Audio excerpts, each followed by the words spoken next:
Oh, we are live. We are live. We are live. I'm not getting freaking Slack alerts on my computer. I don't know what is going on today, but I am not a fan.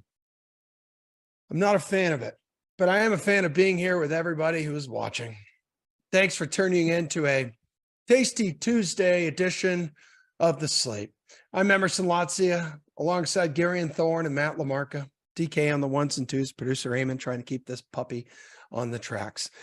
How is everyone doing? LaMarca, great to see you again. Yes, always a pleasure to have Big Daddy M filling in on the old slate.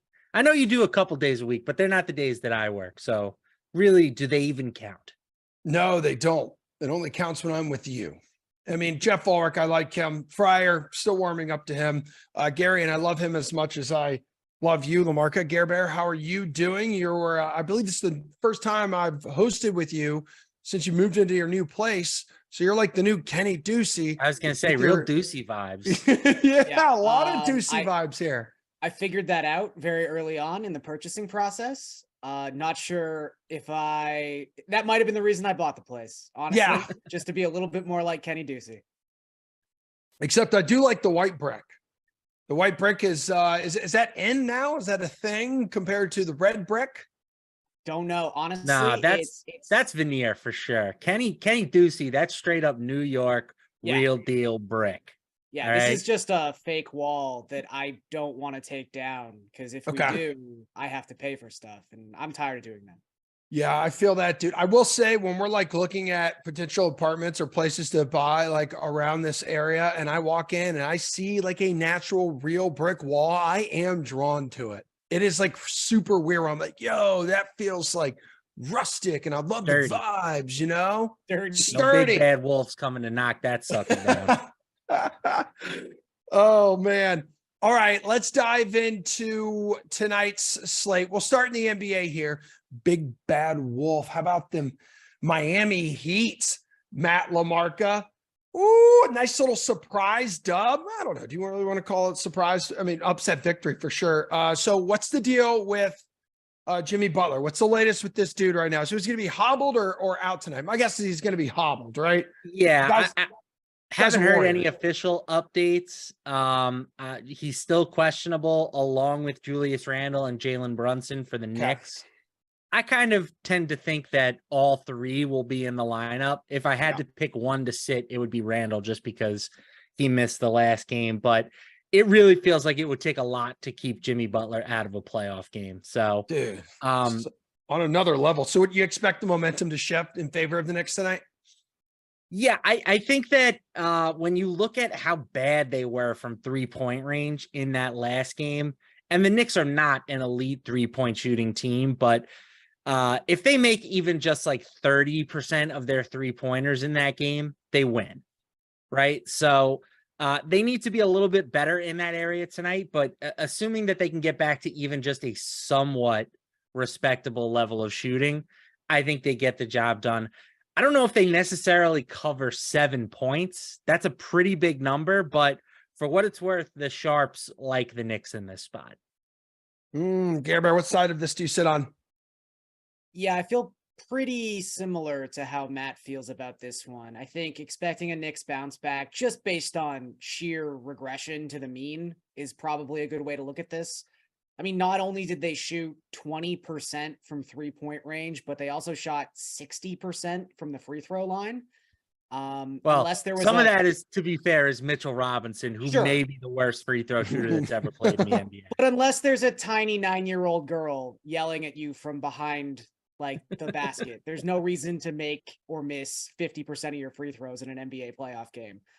But this line is moving a lot, and it's, like Matt said, it's because the Sharps are on the Knicks. But I mean, even this afternoon, it was just a 6-point spread, and now it's up to 7. And it's really hard to back any team in this series with a line, I would say, above like 5 points, just considering how futile both of these teams can be on the offensive end of the court. And that's why I probably feel more strongly about just taking the under in this spot. We saw these teams combined for 209 points in game 1. Right now, you've got, well, every capable offensive player on either of these two rosters is either out or banged up. I mean, I think Butler plays, but I don't think he's going to be 100%.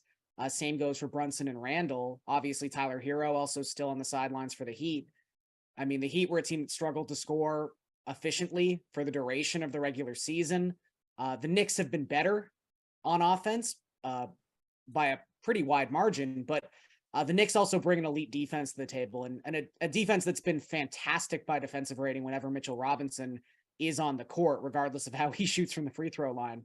I just think this is going to be that rock fight that everyone thought it was going to be as soon as this started, aligning in the stars, that we were going to get a 1990s Eastern Conference playoff battle between the Heat and the Knicks.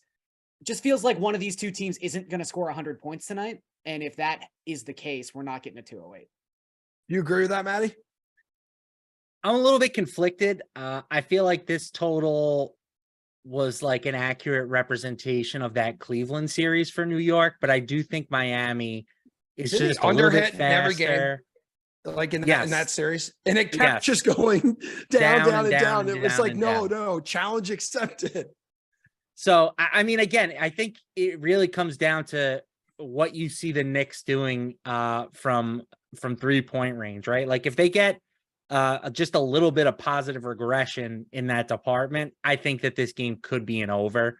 So I'm not a huge fan of this number. I think if I was going to take something here, I would just be looking to bet the Knicks to win the series. That you can get over here at plus 125. I think that's a pretty reasonable number. They were in control for large portions of game one. They had roughly, I think it was 5-point lead at halftime, but they led by, double digits for much of the first half. And then they just kind of went ice cold in the second. And, even if they can get just like 20 minutes, 30 minutes from Julius Randle moving forward, I think that that's an addition to this team. So I still like the Knicks to win this series, all things considered.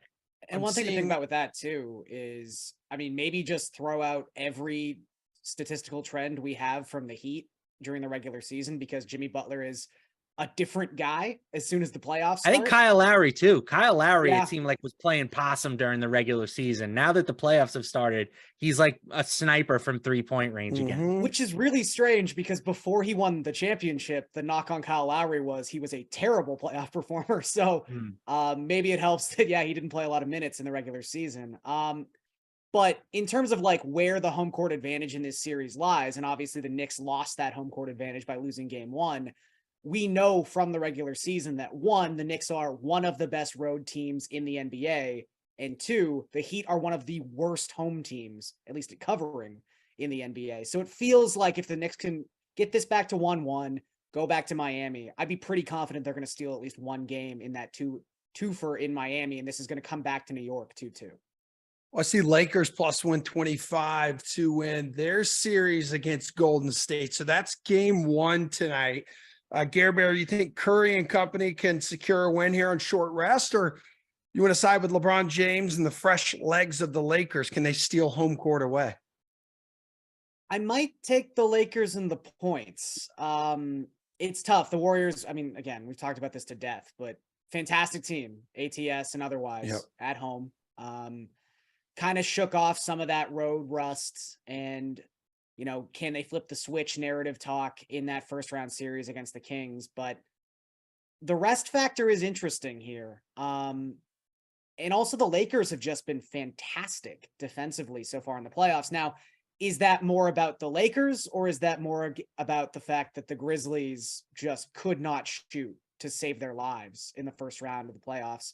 So probably a little bit of regression baked into that as well. But I do like how well the Lakers were playing on defense in that first round. They looked really cohesive and together. Anthony Davis is obviously playing at a really high level, maybe the highest level we've seen since that finals run in the bubble. I think I'd be willing to just take the points here. All right, Maddie, is the Warriors like home strength, I guess, does that outweigh a little bit of that potentially tired legs that they're going to have?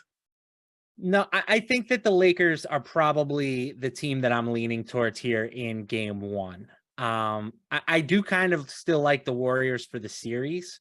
And I think that's ultimately how I'm going to play things. I'm hoping that the Lakers win tonight so I can get a slightly better number on the Warriors to win the series. But, theoretically, Anthony Davis is a really bad matchup for the Warriors, right? They don't really have a big man who can contain him. I mean, Draymond is going to make life miserable for Anthony Davis, but he's not the same player at this point.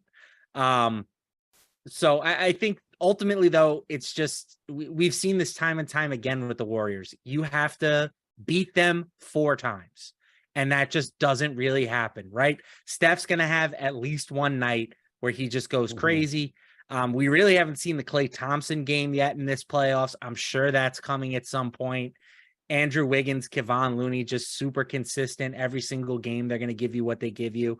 Like they're almost an impossible team to beat 4 times out of 7, dating back to what now? Almost a decade. So until somebody does it, I'm going to back the Warriors to keep winning. Gary, and how much? Because were the Warriors, were they 1-3 against the Lakers, or was it 3-1? I can't remember off the top of my head. I can't find it like in my notes here. But I believe they were 1-3. But again, okay. It's a weird situation, particularly with these two teams, because was Andrew Wiggins available for exactly? I was just going to ask how much you read into the regular I would say, season. and I know this was a talking point going into even the first round of the playoffs.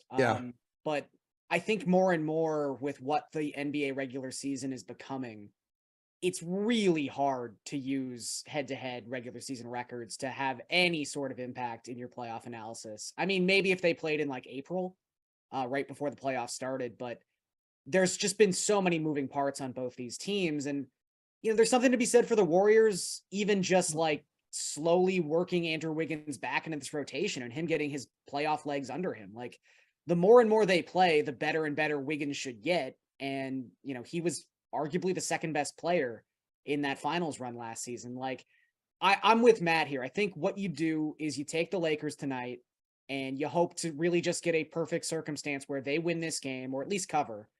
And then you can pick up the Warriors, hopefully at maybe even money, maybe plus 110 to win the series if they do end up losing this game 1. Yo, looking ahead to tomorrow night. So Joel Embiid listed as doubtful, I believe it was earlier. So if he's likely not going to go for tomorrow night for game 2 between the 76ers and the Celtics, the spread, I believe, is similar to what it was for game 1. I think that was around 10.5 maybe, or what is that what it was, Matty? So yeah, it might have been 10, but right in that same ballpark. Okay. So then do you take a similar approach to whatever the hell you did for game 1, or how does that change here with Joel Embiid's, health status and the status for this game up there? Yeah, I think just to speak on Embiid first, I think that because the 76ers won game 1, there's just less pressure to have him play through an injury. And so, you did your job, right? You got game 1 in Boston. Now you just kind of hope to have Embiid ready for game 3. So I think that it's a great time to buy low on Boston. I mean, James Harden's not going to have another game like that. I do think that sometimes people forget how capable that guy is of scoring the basketball. But, the 3-point shooting, all that stuff was way down for Harden this year. I just don't see him having another game of that caliber. And I think Boston comes out and they're just, they're a little bit more focused here. So I think I would probably be laying the 10 points. But again, I think I still like Philly to make this a series one way or the other. And I mean, I said on yesterday's show that I was hoping that Philly would lose game 1 so that I could get a better price on, plus 1.5 games for the series. Similar to what you want with the Lakers.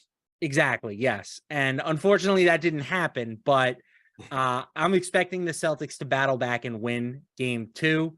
And, if they do that convincingly enough, then we should be able to look at some 76ers numbers at that point. That was just such a bad closing, like 3 minutes, Gary, in between those two teams. I think the 76ers outscored them something like 12-3, 13-3, something in like that department. It was just an ugly collapse. And I don't think Jason Tatum made a freaking field goal in the fourth quarter.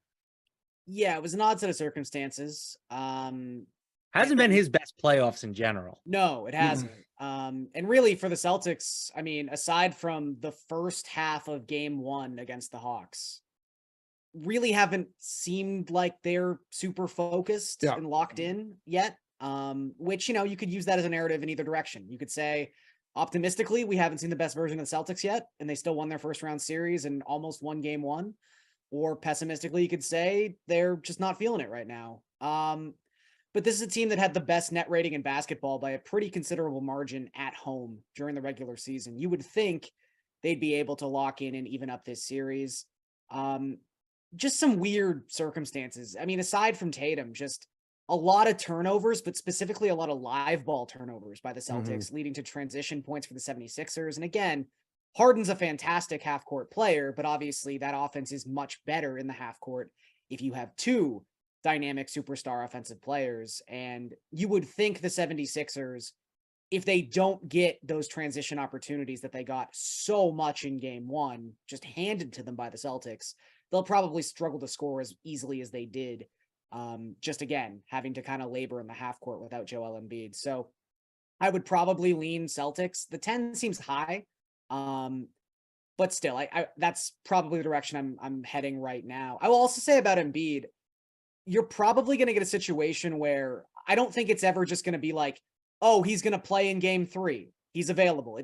He's going to make the transition from doubtful to active. It's just a matter of which game that happens. Like, I'm not saying he's going to play in game 2, but at the same time, I wouldn't be shocked if he's available for game 2. Like, I guarantee it won't be questionable to available. It's going to be doubtful to questionable to, oh, he's practicing and warming up, he's a game time decision, to he's available. Like, it's going to happen suddenly because that's how it works in the playoffs. Yeah, I believe he worked out today, but I can't have been that taxing on him with the sprained knee. That size. Are you with Maddie though on this? You don't expect Harden to turn back the clock again in this series? I think it's more of a sporadic occurrence. Like, was I floored by his game 1 performance? No, like, that's James Harden. He should be able to do that on occasion, but I just don't know if he can do that for a 7-game series. I mean, they certainly 7 of missed 14 from 3 is tough to repeat. I think what stands out to me more, Maddie, is Embiid's defensive presence was sorely missed because Celtics went 17-20 from the field in the first quarter, then included 5 open dunks, 26 points in the paint. And for the game, they shot 59% from the field. Yeah, and I will say that one thing that the absence of Joel Embiid is doing, intentional or not, obviously not intentional. You'd have Joel Embiid out there if you could. But if I was coaching the Celtics, I would be playing Robert Williams more minutes. Dude, I don't think they can, bro, because I think his knee is just shot. Yeah, I don't know if he has that really in him. I think that's why he doesn't play all freaking game.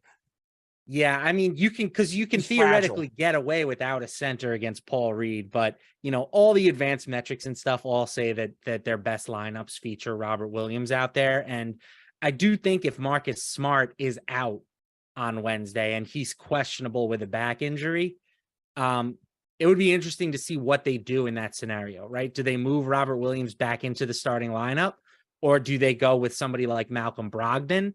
Right? Because typically when Smart has sat during the regular season, it was Derek White who took his spot, but Derek White's already starting. So I'd be curious to see what the counter would be there for Joe Mazzulla. It's just moving ahead, Gary. And is there any way to take advantage of current betting lines or series prices here with Embiid out and maybe thinking he comes back in a game or two? I mean, if you do really think the 76ers can keep this competitive, plus 155 is somewhat enticing. They've already taken game 1. And for as much of an unknown as Embiid's health is, I would assume at some point he plays in this series. But if you're betting them at 155, you'd really almost want some sort of guarantee that he's going to play by like game 4, which I still don't know if we necessarily have that. Aside from that, I mean, the other series in the Western Conference we haven't talked about yet, like those lines are just kind of out of whack at this point. How so?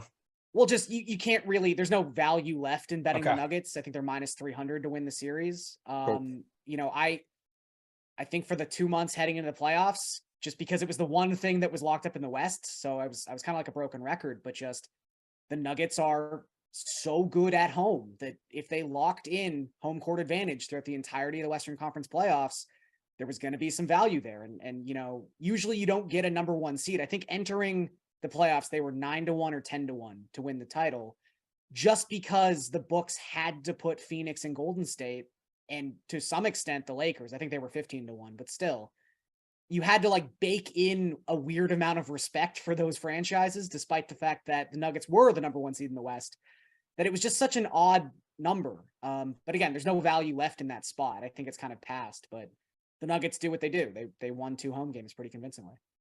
Does Embiid take home MVP tonight, Maddie? Or does Jokic secure the 3-peat? No, Embiid gets it. We could talk about whether it's deserved or not, but the fact is, like, for a player to win 3 straight MVP awards, I think that he's going to have to be like the best player in the league by a wide margin. And the way that the Nuggets closed down the stretch, it just, that kind of shut the door on his case. Yeah, I mean, leading the NBA and scoring for a second straight season. He did close as the heavy favorite, Embiid did, Garion. Mm-hmm. Yeah, there was that one moment that we thought maybe Jokic could get back into this thing by just completely taking the doors off Embiid and the 76ers in that last head-to-head matchup. And then Embiid didn't play, and you're kind of like, well, that's all she wrote. Any baseball bets before we wrapped up this show? We got about 3 minutes to go. Your boys right here in my backyard last night suffering the walk-off loss, Garion, but any bets stand out to you tonight on the baseball slate? It's a jam-packed one. Yeah, I know it's a super low number, but I'm willing to take the under 7 between the Guardians and the Yankees. Garrett Cole is pitching just in another world right now. 1.11 ERA, 2.11 FIP so far this season. The Guardians, a terrible offensive team. They don't strike out, but they have no extra base power. They have the lowest isolated power of any American League team. And then you look at the Yankees, even with Aaron Judge available the last 2 weeks, they still had the lowest isolated power in the American League at 0.069. There's just nothing in this lineup. I mean, I know it's all injuries to blame, but hey, they get Harrison Bader back tonight. Yeah, and Harrison Bader batting 5th in his 2023 debut. Like that tells you everything you need to know. And Tanner Bybee looked really good in his first start. I know it was the Rockies away from Colorado, but 35% strikeout rate, 12% swinging strike rate, ton of fastball velocity. Like, I just think this is a pitcher's duel, and then 2 really good bullpens to kind of top it off. So I just don't think we're getting a 7 tonight. I know it's a low number, but I'll still take the under. Speaking of 7, that was the spread between the Knicks and the Heat before, currently off the board on the DK Sportsbook, because breaking news, Jimmy Butler is out tonight. Oh, Maddie. All right. Jimmy How Butler. how does that change? How does that change your approach to tonight's game, dude? Again, not currently on the board. I guess it all depends what the numbers are, right? Knicks better win now. Yeah. Matt told you to bet them when they were -7 30 minutes ago. There you go.